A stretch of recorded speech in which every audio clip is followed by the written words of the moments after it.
I know what you're thinking. Jay looks awfully dressed up for somebody who's about to sit down and complain for 20 minutes, but let me tell you that the Penguin was so f***ing good that it was worth dressing up to celebrate.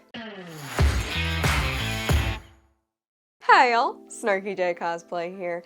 As of the time of this video's recording, the first episode of HBO Max's The Penguin came out last night. The Penguin, of course, is a follow-up / companion show to 2022's The Batman, and I'm sure opinions on this show are already mixed from the start because The Batman ended up being a fairly controversial Batman movie, but it happens to be my personal favorite. Now, of course, I'm gonna give you two portions to this review, and for the first one, we're not going to have any spoilers, so you're safe for now. My rating for the first episode of The Penguin is a solid 8 out of 10. Y'all, I have been so consistently disappointed with TV and movies lately that I sat down to watch The Penguin honestly dreading it because I liked The Batman 2022 so much that I thought there's no way they can follow this up. And let me tell you, they did. Not only does the first episode of The Penguin perfectly match the tone of Gotham established in The Batman, but it also follows up perfectly on that story, and the dialogue and the storytelling so far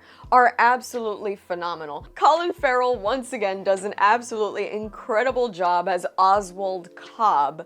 I'm gonna get into that in a few minutes, but genuinely the performance is incredible, the dialogue is great, the tension is actually well executed, which is almost unheard of lately in superhero-esque TV shows and movies. The dialogue and pacing usually feel elementary, but this is a solid mob crime show. It genuinely, from the start, there are moments in this series that are borderline edge of your seat tense.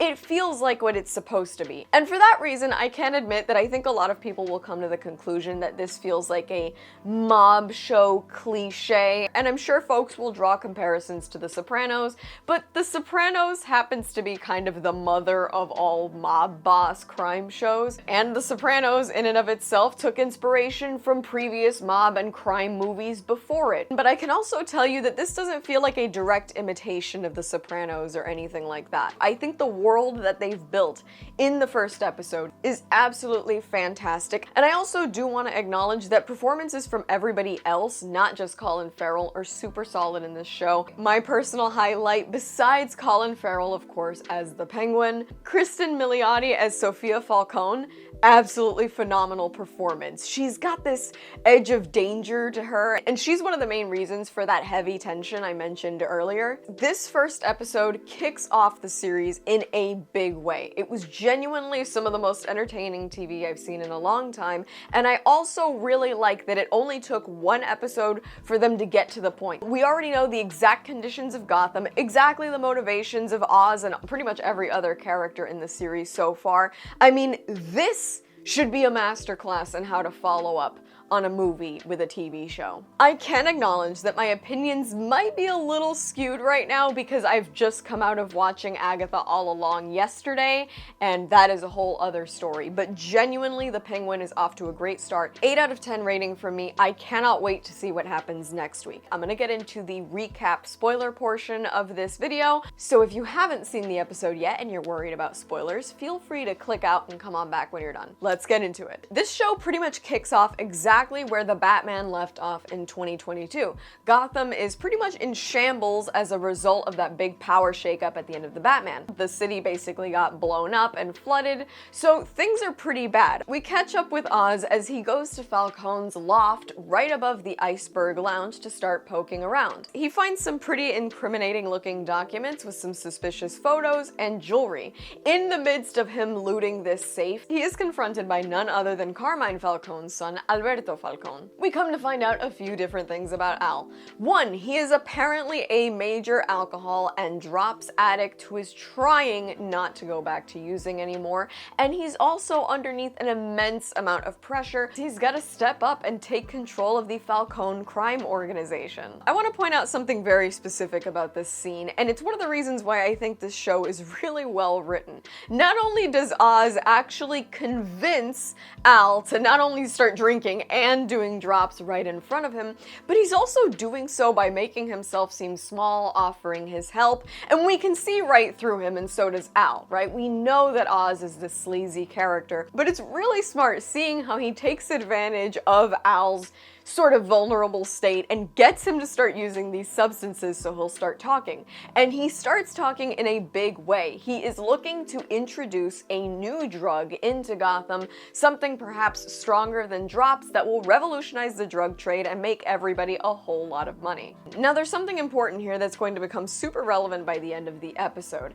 Al shows off a piece of jewelry. It's a ring, Salvatore Maroni's ring, in fact. Salvatore Maroni, after he went down, Carmine Falcone started wearing said ring, and now that he's dead, it belongs to Al, who is concerned that he won't be able to live up to his father's great expectations. And here is where I started losing my shit. So on the topic of expectations, Oz recounts the story of some gangster that used to live in his neighborhood by the name of Rex. Says that the guy provided for everybody, would help everybody out, knew everybody by name, and when he died of a heart attack, they held a parade for him in town. And it wasn't a big deal, but it was the gesture. And Al literally laughs him off and calls him a little bitch. I did not expect Oz to literally pull out a gun and kill Al Falcone in the first episode of this show, but that is exactly what happens. So now we've got Oz trying to hide this body, and when he goes out to that purple or plum colored Maserati of his, he finds a bunch of neighborhood kids trying to steal his rims. He grabs onto one of them, we find out his name is Victor Aguilar, and he ropes him into hiding the body with him. After establishing an alibi and burning some evidence, Oz goes to dispose of the body with Victor at a local junkyard. They essentially just stuff the body into the trunk of an unnamed vehicle, and Oz takes the opportunity to steal Maroni's ring right off Al Falcone's finger. And it's here that he decides he's gotten his help from Victor and goes to shoot him. But Victor begs for his life, so instead he offers him a cigar, and he gives him the opportunity to keep working for him, but he makes sure that he knows if he steps out of line, he's gonna kill him. We get some great visuals of Gotham that are super reminiscent of Gotham in the Batman 2022, so I really love how consistent the tone is here. And Oz arrives to the plant that he manages. Of course, this is where they produce drops. They're trying to recover a bunch of product that was lost during the flood, and he gets a call. He's called in by the family, the Falcones. I want to point out another great moment here. As they're on their way to see the Falcones, they live just out of the city in this enormous mansion. Oz explains that usually these calls are sort of an ego trip for these guys, where he makes himself seem small and they get to feel better about themselves. And I really love that moment because we're getting to see more and more of this world and this position that Oz has put himself in. He does consider himself a crime guy with these people, but he already knows that he's beneath them and he has to play the game. He's got to make himself seem small while he's got all these other machinations going on. I love it. When they arrive at the mansion, the Falcones explain to him that they're going to be shutting down the plant he runs. Of course, Oz argues, and he brings up that important drops plan that Al told him about. He's using it as his own to sort of prove his usefulness and also stop the plant that he runs from being shut down. It's here that we're introduced to none other than Sophia Falcone, who is fresh out of Arkham. Oz's arguments fall on deaf ears, and he is given 48 hours to shut the entire operation down. As he's leaving, Sophia questions him about whether or not he's seen her brother, and she invites him out for lunch. And it's by the end that we see Sophia doesn't trust Oz at all. She knows her brother was going to the Iceberg Lounge, which Oz runs, to get to his father's loft, and because she and Al were really close, she already knew all his plans. So once Oz started repeating it as his own, she was 100% tipped off. But Oz cleverly spins this back around. He tells her that Alberto is probably off on a bender. He's an addict, so he's sure to come back, but he needs her help with this plan right here, right now. Sophia doesn't necessarily seem to buy it, but she does let Oz go with a compliment that she knows he was always meant for more than he's been doing. Oz and Victor then run off to a house. It's Oz's mother's house. He's taking a bag of cash and telling her that they need to get the hell out of town. When she asks him why, he explains it. He killed Al Falcone and now they're not safe. But she boosts his confidence and lets him know that they're not the type of people to run and that he's this close to getting everything he's ever wanted. And it's almost like this Lady Macbeth type thing, except she's his mom.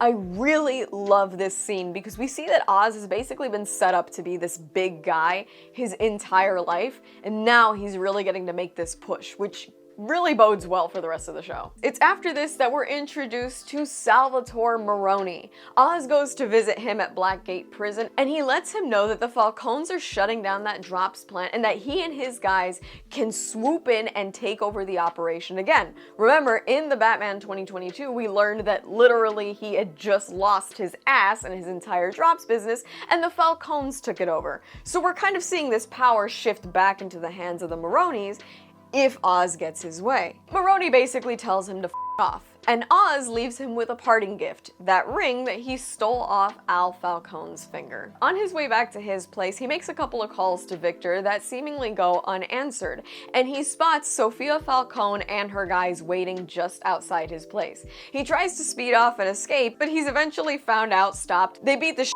out of him, and the next time he wakes up, he's naked, tied up in a greenhouse, and getting his ass kicked. Sofia is once again interrogating him about whether or not he knows what happened to her brother because she doesn't buy it.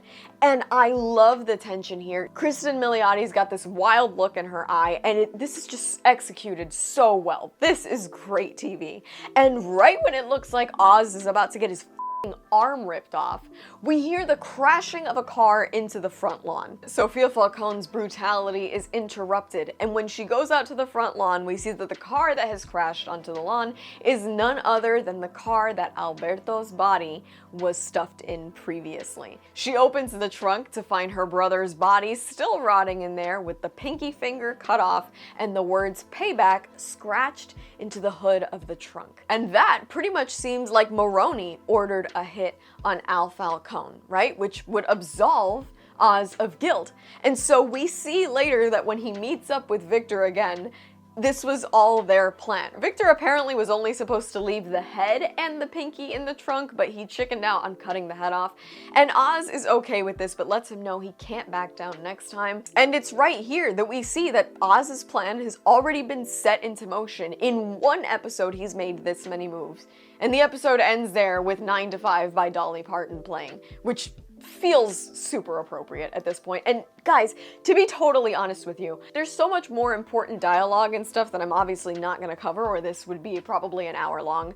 But this entire episode moves so smoothly. There's nothing that feels like it drags. The dialogue is well paced. It feels realistic. Sure, like I said, you could compare it to other mafia shows and movies and call it a cliche, but to be honest, all of these things feel similar, and this feels like a real mafia show. My only sort of complaint is that, once again, they're just trying to ground this really, really hard. And we already knew that Matt Reeves was gonna make a very grounded Batman. But grounding the Penguin this hard, where they're calling him Oswald Cobb instead of Cobblepot, I still don't understand why Matt Reeves and everybody dealing with the Batman right now, they seem so afraid to make it based on a comic book. It's a comic book character. All these guys are comic book villains. I think it's perfectly okay to let them feel that way, but I do love the different tone that this show has taken on, and to be completely honest, this feels like the kind of show that even if you're not a Batman fan,